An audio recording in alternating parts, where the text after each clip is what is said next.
여기서 보는 거 맞지? 시간대 맞춰 늦으면 Bismillahirrahmanirrahim. Assalamualaikum warahmatullahi wabarakatuh. Perkenalkan, nama saya Mutiara Nadila dengan NIM 2030110010 di jurusan Tadis Kimia semester 3 pada Fakultas Tarbiyah dan Ilmu Keguruan di Institut Agama Islam Negeri Batu Sangkar. Baiklah, kali ini saya akan menjelaskan sedikit landasan teori mengenai praktikum kimia organik 1 tentang identifikasi karbonil, alkohol, dan asam karboksilat. Semoga bermanfaat. Jangan lupa like, comment, and subscribe ya.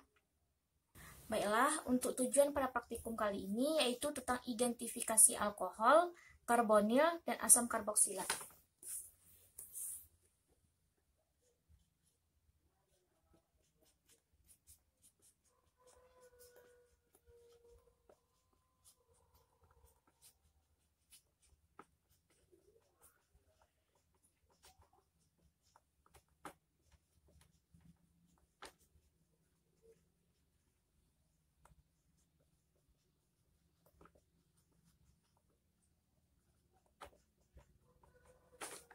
Baiklah, untuk tujuan yang pertama yaitu mahasiswa dapat mengenal reaksi spesifik terhadap senyawa alkohol. Itu untuk tujuan yang pertama, mahasiswa dapat mengenal atau mengetahui reaksi spesifik terhadap senyawa alkohol. Lalu untuk yang kedua yaitu mahasiswa dapat mengetahui reaksi spesifik terhadap senyawa karbonil. Yaitu mahasiswa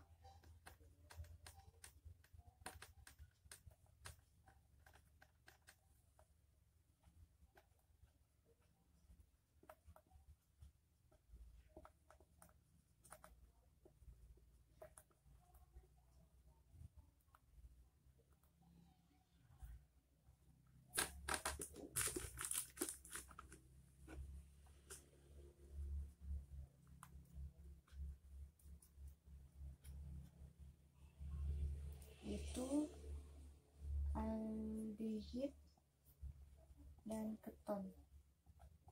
Lalu yang ketiga, mengetahui reaksi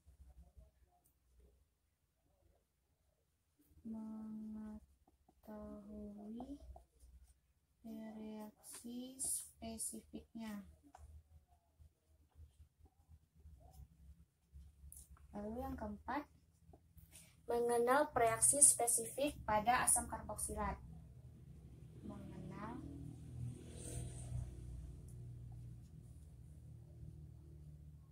reaksi spesifik dari asam karboksilat. Baiklah, untuk judul pada hari ini yaitu identifikasi alkohol, karbonil, dan asam karboksilat. Lalu dengan tujuan yang pertama, mahasiswa dapat mengenal reaksi spesifik terhadap senyawa alkohol. Yang kedua, yaitu mahasiswa dapat mengetahui reaksi spesifik dari karbonil, yaitu itu ada aldehid dan keton. Lalu yang ketiga, mengetahui reaksi spesifiknya. Lalu yang keempat, mengenal reaksi spesifik dari asam karboksilat. Baiklah, kita masuk yang pertama yaitu pada alkohol.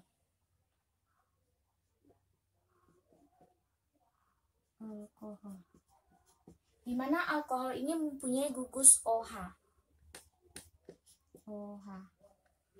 Di mana alkohol itu merupakan kelompok senyawa organik dengan gugus fungsi hidroksil atau OH.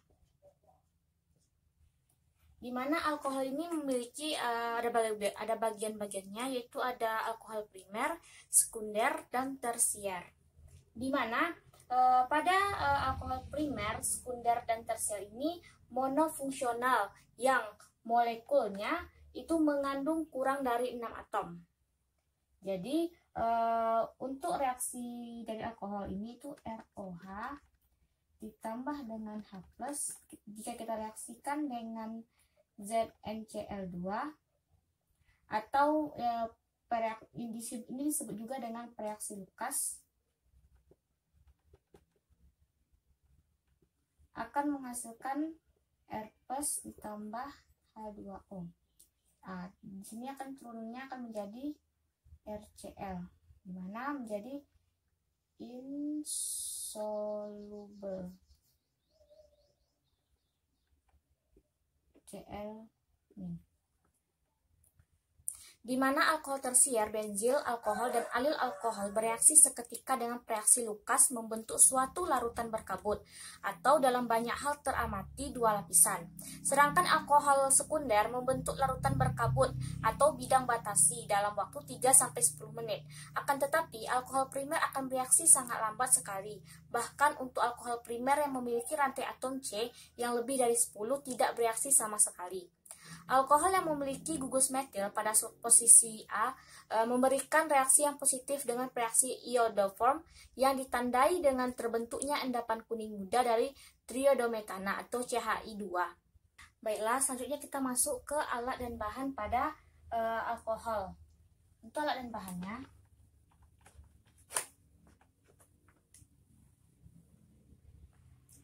yang pertama untuk alat dan bahan yaitu ada metanol, ada fenol, lalu ada etanol, lalu ada isopropanol, lalu ada etilen glikol,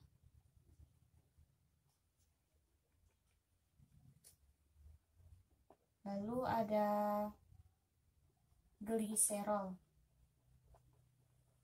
Baiklah, untuk cara kerja dari alkohol ini, yang pertama yaitu uji air alkohol, yaitu dapat dilakukan dengan penambahan kuprisulfat anhidrat atau bagaimana warnanya, lalu apa yang diamati. Yang kedua yaitu esterifikasi, di mana panaskan lebih kurang 2 mili alkohol dengan beberapa tetes asam sulfat pekat. Kemudian tambahkan 1 mili asam asetat sedikit demi sedikit secara hati-hati, lalu panaskan kembali di atas penangas air, amati bau. Tumpahkan ke dalam lebih kurang dari 1 mili air apa yang diamati, lalu kita amati.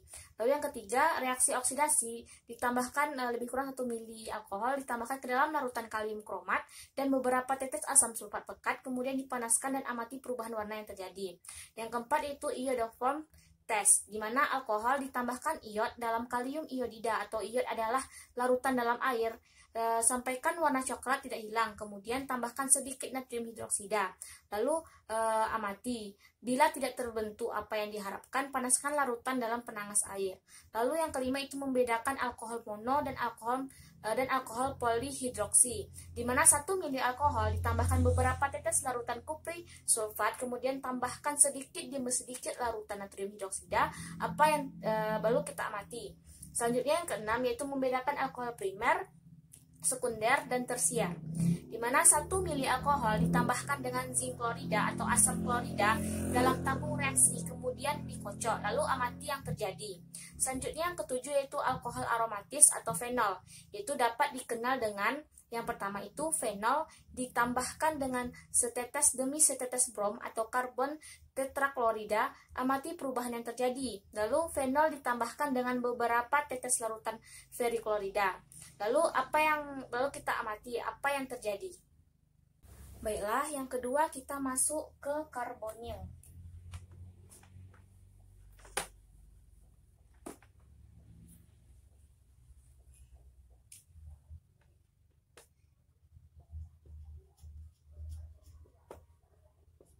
Di mana reaksi pengenal, kan karbonil ini tadi ada aldehid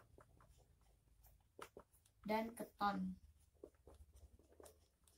di mana reaksi pengenal aldehid dan keton itu lazimnya melibatkan gugus fungsi dari karbonil sebagai bagian yang paling reaktif dalam molekul kedua senyawa tersebut, di mana pada gugus aldehid ini lebih reaktif dibandingkan dengan gugus dari keton. Selanjutnya untuk alat dan bahannya, yang pertama itu adalah aseton. Untuk alat dan bahan, yang pertama itu ada aseton, lalu kedua itu ada namanya formalin, lalu yang ketiga ada asetaldehid. Jadi bahan yang kita gunakan yaitu ada aseton, formalin, dan asetaldehid. Dimana untuk cara kerja dari karbonil itu yang pertama itu uji gugus karbonil, dimana 1 mili senyawa karbonil ditambahkan dengan beberapa tetes larutan fenilhidrazin, lalu amati dan tuliskan reaksinya. Yang kedua itu membedakan aldehid dan keton, dimana yang pertama 1 mili senyawa karbonil ditambahkan dengan reaksi Fehling A dan Fehling B, lalu kemudian panaskan di atas penangas air, amati dan tuliskan reaksinya. Selanjutnya yang kedua yaitu 1 mili senyawa karbonil ditambah dengan reaksi Tollens, di mana kemudian kita panaskan dan amati, lalu kita tuliskan reaksinya. Selanjutnya yang ketiga yaitu senyawa karbonil ditambahkan dengan 1 mili larutan kalium iodida sampai warna coklat tidak hilang atau iodida tidak bercampur dengan air, lalu kita jelaskan. Kemudian tambahkan sedikit demi sedikit natrium hidroksida, tuliskan pengamatannya beserta reaksinya. Selanjutnya yang keempat itu reaksi oksidasi 2 mili senyawa karbonil ditambahkan dengan beberapa tetes kalium bikromat dan asam sulfat pekat, lalu panaskan di atas penangas air. Amati perubahan warna yang terjadi. Lalu dinginkan larutan dan tambahkan beberapa tetes larutan fenilhidrazin. Jelaskan pengamatannya dan tuliskan reaksinya. Selanjutnya yang kelima itu iodoform test, di mana senyawa karbonil ditambahkan dengan larutan kalium iodida sampai warna coklat tidak hilang atau tidak bercampur dengan air. Lalu kemudian tambahkan sedikit demi sedikit natrium hidroksida. Lalu tuliskan pengamatannya dan apabila tidak terbentuk apa yang diharapkan, panaskan larutan pada penangas air. Baiklah, selanjutnya kita masuk ke asam karboksilat.